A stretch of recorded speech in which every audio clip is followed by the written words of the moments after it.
प्रोज्ज्वलदीपावलिकेभ्यः सुपरिमितिविभाविनः पटुमतेभ्यः सुचरितपोनिधिभ्यो नमो गुरुभ्यो गुणगुणभ्यः। छत्तीसगुणसमग्रे पंचविहाचारकरणसन्दर्शे शिष्यानुग्रहे कुशले दमार्ये सया वन्दे। गुरुवत्ति संयमेन तरन्ति संसार सायरं घोरं छिन्नन्ति अट्टिकम्भं जम्बं वर्णं न पावयन्ति। हे नित्यं व्रतमन्ते होमनिरता ध्यानाग्निहोत्राकुला षट्कर्मा विरतास्तपोदनदना साधुक्रिया साधवा शीलप्रावरणा गुणप्रहरणा चन्द्रार्किते ज्योतिकः मोक्षद्वारिकपाटपाटनविटा पीनन्तु मां साधवा। गुरुवापान्तनो नित्यं ज्ञानदर्शननायकः चारित्राणो गम्भीरा मोक्षमारोपदेशिका इच्छाएं बनते आयुर्भक्ति कौ सगो कौतुसालुच्छिम शमनान समदस संचर जत्ताणं पंचव्याचानम आर्यानम आराधि सदनानोपदेशानम वज्रयानम तिर्गुलपानदयानम सभ्यसावणम सेयनिचकालम पंचेमी पूजेमी वंदामी नमसामी दुःखको कमखो वहिलाओ सुगैगमनम समाहि वर्णम जिन गुण संपत्ति हो हिमचम। मंगलाचरण के रूप में महामंत्र नमोकार। नमो अरिहंताणं नमो सिद्धाणं नमो आयर्याणं नमो वज्रायाणं नमो लोये सव्यसाहूणम्। बोलो शासन नायक भगवान महावीर स्वामी की, मूल नायक देवादिदेव 1008 श्री शंभुनाथ भगवान की, परम पूज्य आचार्य गुरुवर श्री विद्यासागर जी महाराज की, आचार्य श्री समय सागर जी महाराज की, 3 कम 9 करोड़ मुनिराजों की, अहिंसा परमो धर्म की, मुनि श्री 108 अजित सागर जी महाराज की, मुनि श्री निराग सागर जी महाराज की, एलख श्री 105 विवेकानंद सागर जी महाराज की। भव्य पिपासु बैठे हुए हैं,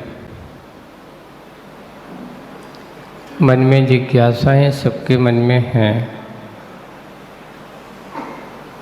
भगवान की दिव्य देशना सुनने के इच्छुक हैं, पर कोई समझाने वाला नहीं था। पूज्य आचार्य श्री एक बार बहुत अच्छी बात कही थी उन्होंने कि ये बताओ अपन ऐसा क्यों कहते हैं कि भगवान की दिव्य ध्वनि नहीं खरी हो गई 66 दिन तक। ऐसा तो हो सकता है कि दिव्य ध्वनि तो खरी होगी, लेकिन उस दिव्य ध्वनि को समझने वाला नहीं था, उसको ग्रहण करने वाला नहीं था। और जैसे ही वो आए, हमें पता चला कि भगवान की दिव्य ध्वनि में हमें ये कहा गया, भगवान जिनके शासन काल में हम हैं, ऐसे उनके शासन काल में भगवान की वाणी को झेलने का कार्य प्रथम गणधर उनके इंद्रभूति बने, जिनका नाम गौतम गणधर था। इंद्रभूति का पूर्व नाम क्या था? गौतम गणधर का पूर्व नाम इंद्रभूति था, है ना? लेकिन गणधर बनते हुए उनका गौतम, आचार्यों ने लिखा है, गौतम शब्द की व्याख्या की है उन्होंने। गौ का अर्थ होता है जिनके अंदर प्रकाश, या ये कहो जहाँ तमहा गौ, जिनके अंदर का अंधकार, अज्ञान, अहंकार चला गया, उसका नाम गौतम था। ऐसे एक समय वही इंद्रभूति बड़े मान अभिमान ज्ञान मद की में ऐसा घूमा करते थे, लेकिन जैसे ही भगवान के उस दिव्य स्वरूप को देखा, समुसण के वैभव को देखते ही सारा मान अभिमान दूर हो गया, उनका ज्ञान रूपी अंधकार दूर हो गया और वे गौतम गढ़धर किसी से पूछा नहीं कि मैं दीक्षा ले रहा हूँ, जाकर के भगवान के सामने बड़ी बड़ी जटाओं का पंचमुष्टि केस, अच्छे केस लॉन्च किए और बस सारा अंडांबर छोड़ छाड़ करके दिगंबर स्वरूप में भगवान के चरणों में बैठ जाते हैं। और जैसे ही उनको वो इतना पात्र थे ज्ञान के मंजे हुए, इतना यानी उनके अंदर की कसायों की निर्मलता इतनी दूर हो जाती है कि उनके पास 64 रिद्धि में से 63वीं रिद्धि भी प्राप्त हो जाती है। सोचिए आप, गणधरों के पास कितनी रिद्धियाँ होती हैं? 64 नहीं होती, 64वीं रिद्धि अरहंत भगवान के पास होती है। गणधर के पास 63 रिद्धि होती है। मन पर्याय ज्ञान भी उनको हो गया, मन पर्याय ज्ञान हो जाता है, यानी पात्र उन्हें मिल गया। बस भगवान की वाणी उनके पास आ गई। पूज्य आचार्य भगवान कहते थे, जैसे सिंघनी का दूध स्वर्ण पात्र में ही टिकता है। किस में टिकता है? अगर दूसरे पात्र में रख दिया जाए तो उसमें छेद हो जाएगा, टिक नहीं सकता है, ऐसा नीतिकारों ने लिखा है। वैसे ही भगवान की वाणी को झेलने की सामर्थ्य हर किसी के पास नहीं होती। उसको झेलने के लिए हाँ, ये बात अलग होती है कि अब उसके हिसाब से उस पात्र को उसकी वाणी का सार देने वाला होना चाहिए। अभी जैसे कहा जाता है, छोटे बच्चे होते हैं, उनको सीधा दूध जैसे मान लो गाय आदि का नहीं पिलाते। क्यों नहीं पिलाते? क्यों? क्योंकि उसका पचाने की सामर्थ्य तो थोड़ा पानी मिला के दे देते हैं, इसलिए क्योंकि किसी प्रकार की कोई विकृति ना आए। वैसे ही हमारे गणधर परमेष्ठी जो होते हैं, वे क्या करते हैं? पात्र के अनुसार हमारे बहुत सारे आचार्य हुए, केवली हुए, अनुबद्ध केवली हुए, आज वह श्रुत की धारा, वह परंपरा आज हमारे बीच में चली आ रही है। ये सोच लेना कि जब तक इस श्रुत की धारा हमारे बीच में बनी रहेगी, सुनने वाले, समझने वाले, समझाने वाले बने रहेंगे, तब तक भगवान महावीर स्वामी का शासन काल चलता रहेगा, निराबाद रूप से चलता रहेगा। आज ऐसे भगवान महावीर स्वामी के इस शासन काल में अनेक उनके मोक्ष जाने के बाद अनवद्य केवली हुए। बाद में गौतम गढ़धर को स्वयं केवल ज्ञान हुआ, वे भी मोक्षगामी हुए। ऐसा कहा जाता है भगवान के मोक्ष जाने के बाद कोई 3 कहते 3 केवली हुए, कोई कहते 5 हुए, लेकिन 5 का प्रमाण ज़्यादा मिला करता है। फिर उसके बाद केवल ज्ञानियों का अंत हो जाता है। अंगधारी आचार्य, द्वादशांग को जानने वाले, पूर्व को जानने वाले ऐसे आचार्य हुए, उन्होंने शुद्ध की परंपरा को निर्वाहित किया। फिर उसके बाद केवली शुद्ध केवलियों का आगमन होता है, और शुद्ध केवली जो संपूर्ण श्रुत को जानते उसके नाम केवल ज्ञानी नहीं होते। शुद्ध केवली कभी भी, शुद्ध केवली का अर्थ क्या होता? जो संपूर्ण ज्ञान को जाने से उसका नाम शुद्ध केवली है। शुद्ध केवली का अर्थ केवल ज्ञानी नहीं है, केवल ज्ञानी अलग बात है, शुद्ध केवली।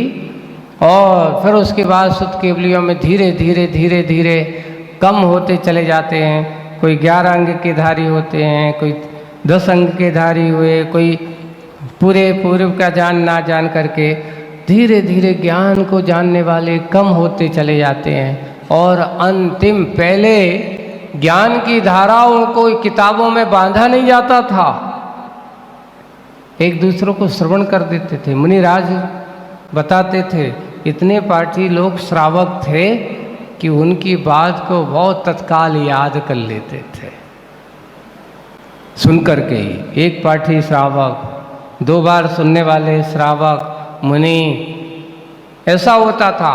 वे मुनिराज रहते थे, उपदेश देते थे, और वो उपदेश उनको कंठस्थ हो जाता था। जैसे अकलंक देव और निकलंक देव की कथा आप लोग पढ़ना। अकलंक देव एक पाठी जो एक बार सुन लेते तो पूरा याद हो जाता था, लेकिन निकलंक थोड़े क्या थे, उसको बात को 2 बार सुनना पड़ता था। तो जब वो उनके पास वो पढ़ने गए और पढ़ने के बाद उनसे कहा समस्या आएगी, अब तो कोई एक बचेगा। तो निकलंक कहते हैं कि भाई तुम्हारा 6 सम एक बार सुनने में पूरा याद हो जाता है, मुझे तो 2 बार सुनना पड़ता है, इसलिए तुम्हारा जीवित रहना जरूरी है, लेकिन अपने धर्म की रक्षा करना है, अपनी धर्म की शान को बनाना है, इसलिए आपका रहना जरूरी है। उन्होंने अपने धर्म की रक्षा के लिए अपना सर कलाम करवा दिया, पर धर्म को नाश होने नहीं दिया। ये है हमारी आचार्यों की परंपरा, जिनवाणी की रक्षा करने वालों की।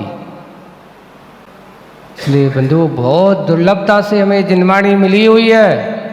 आचार्य श्री कहते हैं आज हम इस जिनवाणी का अगर आदर व मान सम्मान नहीं कर सकते, उसका हम सुन नहीं पाते हैं, समझ लेना ये हमारा बड़ा दुर्भाग्य है कि इस विषम काल में ऐसी हमें जिनवाणी मिली, पर जिनवाणी मिलकर के हम उस जिनवाणी का सदुपयोग नहीं कर पाए। इसलिए ऐसे आचार्यों की वाणी को हम सुने, और ऐसे आचार्यों की परंपरा में अंतिम अंगधर आचार्य धरसेन महाराज होते हैं। उसके बाद फिर अंग का ज्ञान समाप्त हो जाता है अंतिम। और उन्होंने जब उन्होंने देखा कि अब ऐसा होगा, तो 2 शिष्यों को उन्होंने आकर के पढ़ाया, और पढ़ा करके कहा कि अब तुम्हें इसको क्या करना है, लिपिबद्ध करना है, लिखना है, क्योंकि आगे अगर इसको सुरक्षित नहीं रख पाए,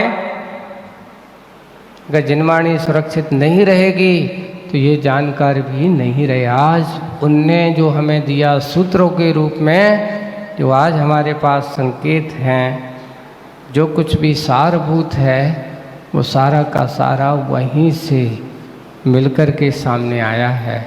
4 अनुयोगों में बटी हुई हमारी जिनवाणी प्रथमानी योग, जिसमें हमारे महापुरुषों के कथाओं का वर्णन, उनके जीवन चरित्र का, तीर्थंकर पुरुषों, 63 सलाहका पुरुषों का पुरुष, महापुरुषों का पूरा वर्णन जिसमें समाया हो, उसका नाम प्रथमानी योग है।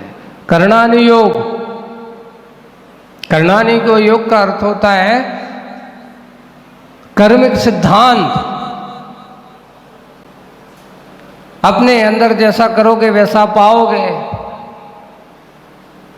और चरणानी योग कहता है अच्छे से चलो, आचरण कैसा करना है, ये चरणानी योग का बात है। और अब आता है द्रव्यानी योग, आत्मा को स्वरूप में कैसे जाना है, आत्म स्वरूप को कैसे पाना है। ऐसे ही एक छोटा सा उदाहरण देते चारों नियोगों को एक बहुत समझाने का। देखिए, एक बेटा है और वो अपनी माँ के साथ जा रहा है, और माँ चलते चलते वो बेटा गिर जाता है, रोने लगता है, रोने लगता है। माँ अब उसको समझाती है बड़े अच्छे से, कहती है देख तू तो पिन्ना है पूरा, कल अब दीदी गिरी थी, तेरा भैया गिरा था, वो तो नहीं रोया था, और थोड़ा थोड़ा सा गिरा और तू क्या कहने लगा, रोने लगा। तो उसने जब ऐसा सुना, माँ ने ऐसा कहा, वो चुप हो जाता है। फिर आगे कुछ समय बाद ऐसा होता है, वो चला पुनः इस प्रकार के उसको कष्ट होगा। माँ ने उसने कहा, फिर भी नहीं माना, फिर भी कह रहा है मुझे लग गया है, मुझे ऐसा हो रहा है, वैसा हो रहा है। तो वो कहता है, तुमने लगता है कल किसी को गिराया था, किसी को तुमने गिराया होगा, तुमने किसी को ऐसा धक्का दिया होगा, तो आज तुम्हारे साथ क्या हुआ, तुम गिरे हो। ऐसा अभी नहीं चुप हो रहा है। माँ कहती है, बेटा कभी किसी के बारे में बुरा मत सोचो, कभी किसी को गिराने के भाव मत करो, क्योंकि तुम अगर किसी को बुरा करने की सोचोगे तो तुम्हारा नियम से क्या होगा, बुरा होगा। अच्छा सोचो, अच्छा होगा। कभी किसी का बुरा करने की बात मत करो, ऐसा उनको उपदेश दिया। काश और फिर बाद में धीरे से और कुछ के, अगर तुम देख के चलते तो गिरते कैसे, गलती किसकी थी, गलती किसकी थी, बताओ किसने गिराया, तुम अपनी गलती के कारण से गिरे हो ना, कोई तुम्हें गिराने वाला तो नहीं आया था। माँ ने बड़े अच्छे से उसको समझाया। और फिर बाद में अभी भी नहीं माना, तो फिर धीरे से पुचकारती है, कहती है कि देख, आत्मा गिरा कि शरीर गिरा, बताओ किसको लगी, आत्मा को लगी कि शरीर को लगी है। हाँ, घोड़ा कूद गया, अपन जब होते ना, इतनी चलती है, थोड़ी बहुत है, बुंदेलखंड में कहते हैं कुछ नहीं, ये तो क्या हो गया, बेचारे तो कुछ नहीं है, छोटे छोटे। अब वो जब ऐसा उसके साथ दिखाते हैं तो उसके अंदर साथ आ जाते। देखिए चारों अनुयोग इसमें आ गए, ये चार कथन। पहला, जब उसने कहा तेरी भाई गिरा था, तेरी बहन गिरी, तो वो तो नहीं रोई, ये कौन सा नियोग हो गया, प्रथमा नियोग। महापुरुषों को याद दिलाता है, बड़ों को, दूसरे अपने से बड़ों को याद दिला करके उसको बता दे कि देख उसके साथ भी ऐसा हुआ तो तू घबराता क्यों। ये प्रथमा नियोग होता है।